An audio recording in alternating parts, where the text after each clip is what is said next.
Yet again, another boring week of trading. Did not take any trades this week, and today is Thursday right now, November 6th. We do have one more trading day tomorrow, so we'll see if I take any more trades. Wait, hold up real quick. Just stop right there. Stop right there. What is up, guys? We are back, and yeah, it's Friday. I did take a trade. Interesting. I was already saying that this week is gonna be boring because I did not take any trades, but I said it too soon, and we are up. Bam. We actually won a trade. I am gonna break down this trade, and I did take it on my Topstep X account, which is a 50K combine that just started this week, and I did actually record a bit of the recording, but it got canceled because I just closed my computer. So I guess it just canceled the trade. You can just see it from here, the live trade. I'm gonna break down the trade. All right, I'm gonna do a top-down analysis and go to the bigger time frames. First, I'm gonna go to the Nasdaq. I'm gonna go to the 1-hour chart and show you guys the bigger picture of the market. And we can see that we are in a downtrend now. You see how this is a box. To make it simple, this is a box, and we broke that structure and we had downside, and we're now rejecting it. That is a break and retest of the bigger time frames, and then we are in this zone right now. So I did have another zone on the market, right? This was the zone that I had on the market. It was also a pre-market low. So then when that broke, I did a break and retest, and I got the trade. It's just that simple. And we go to ES. It's the same thing. We have one box here, and then we have another box here, and also the pre-market low. I waited for a break and retest on this, and I got the trade. When I zoom into the closer time frames, like let's say 30 minutes, I would go in closer, and this is the pre-market low, the exact pre-market low area right here. And also I have this demand zone on the ES. Where did I get this demand zone? If I zoom out back to the 1-hour chart, scroll to the left, the 66.90 right here is the exact low of this area right here. Maybe not exactly 66.90, but it did held the market like this. It did a bounce and it held the market. And if I do make it a little bit smaller, we can see that there is some holds on the 66.90 zone, and that's why I had it as a demand zone. So if it did break, then I believe that there could be downside. Then when I go to the Nasdaq, it has similar things. It has the pre-market low right here, and it also has this demand zone because again it held right there. That's why it's a demand zone. Now going into the 2-minute time frame, my game plan was the break and retest of the pre-market low. Why do I believe this is going to be a downside? Is because we are in a bearish market. We are under previous day's lows, which is this red dashed lines. So we're quite bearish. And if it breaks down the pre-market low, there is nothing in between the lines. There's nothing underneath it. There's no demand zones or anything. So I believe that there's going to be downside. That's my strategy. The break and retest off of key levels. In the morning, it did give me a nice break. This is right here. It's not really a strong break. So I'm just waiting for some confirmation. There is no retest. So it kind of just went straight down. The ES went down. I wanted a retracement. Did not get that. What did I do? I just literally just waited. And I can feel some emotions already because I'm like, and sometimes I can know when there's gonna be some action or the market's gonna be choppy. And I know that I like the strategy. This is my A+ strategy, so I'm not getting an entry. So yeah, I can feel some emotions because there is no setup, because I can't take the trade, because I can't chase the downside. Yeah, if I did take the trade, I would have won the trade, but I can't chase this, right? So the market goes down, and then I'm thinking at this point, like, I'm like, damn, I didn't take a trade for 2 weeks already, and now since there's some nice downside, there's a nice setup happening, but I can't take the trade. But I know that I have to stick to my process, my plan, and that's what I did. So I did not take a trade. Later it slides up slowly, and I'm like, this could be the retest. This could be the actual retest I'm waiting for. And then it actually worked right there. But this is not the trade I took. But at this time right here, 9:58, 10 o'clock, there was data at 10 o'clock. So for me, when there's data, I can't take the trade.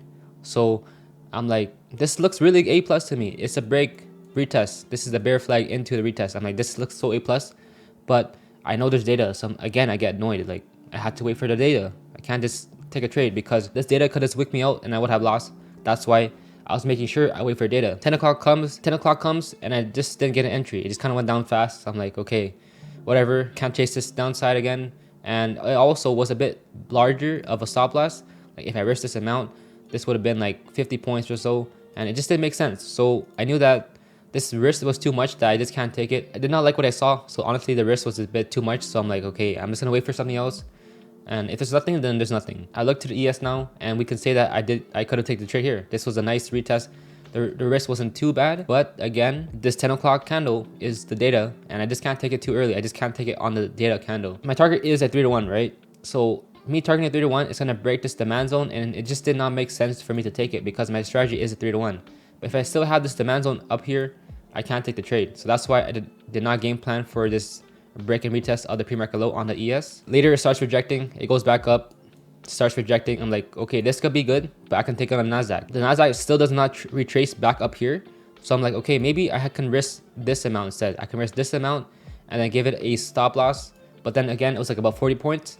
And I was looking at my calculator. I was looking at like my calculations. I'm like, okay, since I'm doing Topstep, I know I have different contract sizes now. So I don't have to like just take one contract. I can look at the risk because my risk I'm risking right now is about $500. It really depends on the points. Like if it's 30 points, I can get like 8 contracts. If it's 40 points, I could get like 7 contracts. So it really depends on the trade. But I knew that I can risk like 40 points still and get less contracts. It was still equal to 500. I was just debating, and I'm also new to Topstep, so I'm still getting used to the platform. So I kind of hesitated, and again, it worked again, like 3 to 1 right here. That's literally a 3 to 1, right? It worked. And then later it starts retracing. I'm still seeing the ES reject. And then later I was thinking of risking 50 points instead and just get like 5 contracts. Again, I hesitated, wasn't sure if this was gonna work. And then it worked again because the downside was there. Then I'm like, okay, I'm just gonna look for something better. I'm just gonna wait for this demand zone on the ES to break. Guess what? It finally breaks. And I'm making sure that I'm not chasing the downside again because I know I need a retest. My strategy is to break and retest. In the past, yes, I would have chased it and then I would have lost because it literally just went back up. I would have got stopped out right there. And what's the difference between this retest and this retest in the morning? This here is chasing the downside because it hasn't retested yet. This is going straight down, rejecting. Yeah, I could have taken the trade. What I won. But what if I just get stopped out? Like this trade right here. I chased it, but then I got stopped out right there.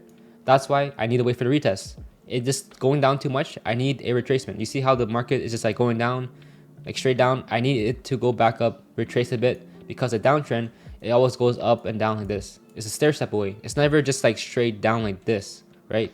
It's always a stair step. You see how this is a stair step like this? It's still making lower lows. That is a downside. And if it's upside, it's the same thing. It retraces, it pullbacks, right? It had a nice break, it retested the level, and then it got back underneath this zone right here. I took my risk, which was about 8.5 points, and I targeted 3 to 1. And that is about $500 of risk, maybe a bit more.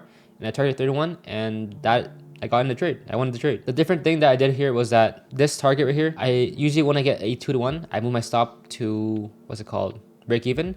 But I did not quite get my stop to break even. I was literally probably, yeah, 1 point away of just getting to my 2 to 1. When I get my 2 to 1, I move my stop loss to break even, and that's what I did. But I did not get my 2 to 1 here. But I knew that just looking at the market and just discretion and just understanding my plan and my setups. Right here, it's breaking out, it's getting to this demand zone on the Nasdaq. So right now it's about here, I believe. It's around here, getting close to this demand zone. But I had the feeling that if this demand zone held, it might just break back above and just hold this demand zone and then just be strong, right? Since I was very close to my 2 to 1 and I know that this demand zone on the Nasdaq could hold, I'm like, okay, since I'm very close to my 2 to 1 and I just know this demand zone could potentially hold, I'm just gonna move my stop loss to break even to protect myself. Then later I move my stop loss to break even. I leave, I go to the gym, and then it's rejecting, still rejecting. I'm like, this trade could still work out. Maybe it takes a couple hours, but it can work out. 11:30, it gets back up below this demand zone on the Nasdaq. This could have been the trade on the Nasdaq too, because it was rejecting. You could put the break and retest right there, because this right here is just too aggressive. It's just going down, and you need that retracement. Retraces right here, fakes you out, goes back down, and then that is the real retest that you need. This area, when it's rejecting nicely, that was when the ES was rejecting. It got stuck right here, and then I'm like, I know this trade is gonna work out. I'm very confident in this trade. And yeah, I just stuck to the trade. I know my TP3 was there, which was right here. I literally got my TP right on this candle. I could have targeted more, like 4 to 1, 5 to 1. I would have lost the trade because if I was too greedy, I would have got stopped out right there because it only went down a bit lower. That's my strategy. My strategy is a 3 to 1. I get 3 to 1 and walk away. If I was just too greedy, I would have lost the trade. So that was, I basically got at the exact low, and I'm pretty happy with that. And I just stuck to my process, and that's all I did.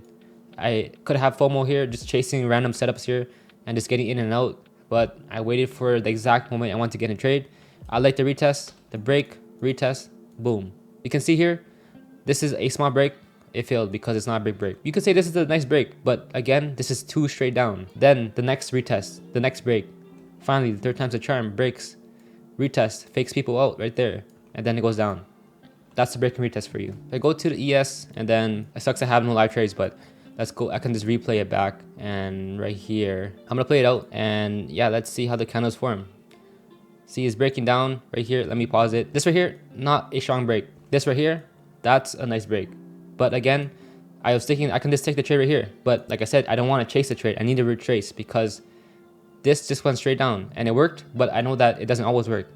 And then I wait a bit and I know that it needs retracement. And guess what? It goes back up and it gives me a crazy wick right there, and then that's gonna wait it because I would have got stopped out right there. It went back down here because I had my like entry just below this. If it breaks back a little below, I'm liking the volume. I'm liking this break. I just got in the trade. That's how the trade went. It just went down, and yeah, of course it goes back up, but then it just gets stuck right there, and then the rest is history.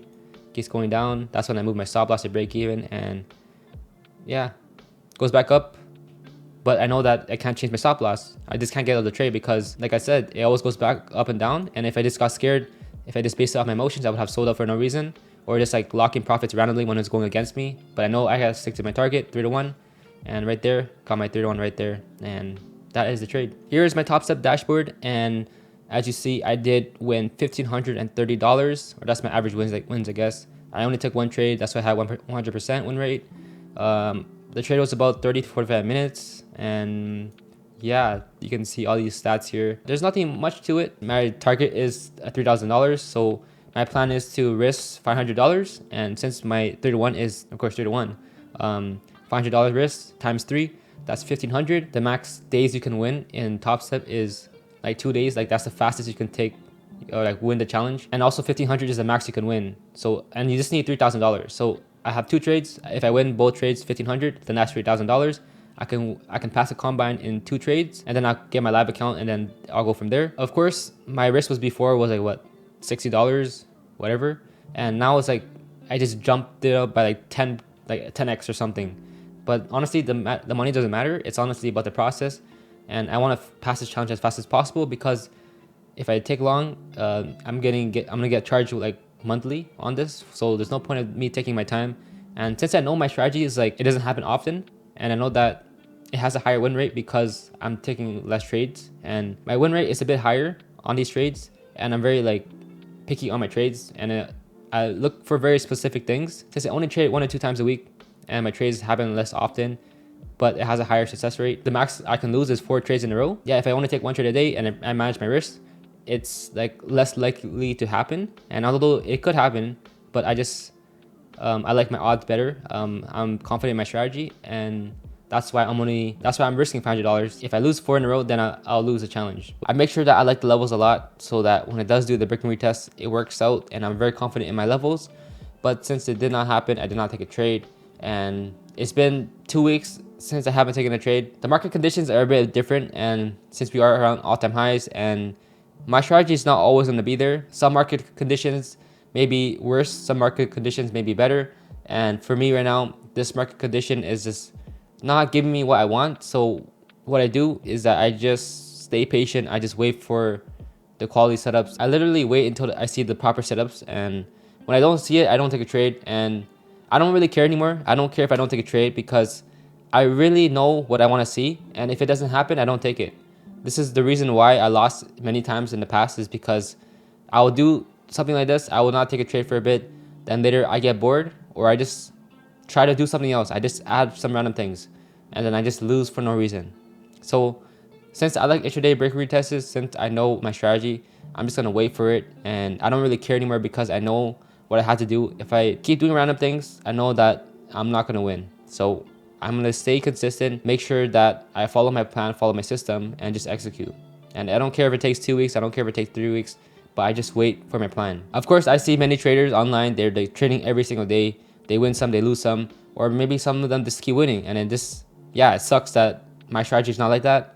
But I'm not going to change my strategy because I know what works. I know that when I did take trades every day, I kept losing. So I'm going to stick to what works and just stick to my process because I know what I'm doing now is going to work. And I know that if I just change it around, keep hopping to strategy, just keep changing things up, it's not going to work. So this is what I got to do. And what I like to say is how you do one thing is how you do everything. Keep staying disciplined, keep staying consistent. and let's just get 1% better every day, and I'll see you in the next one.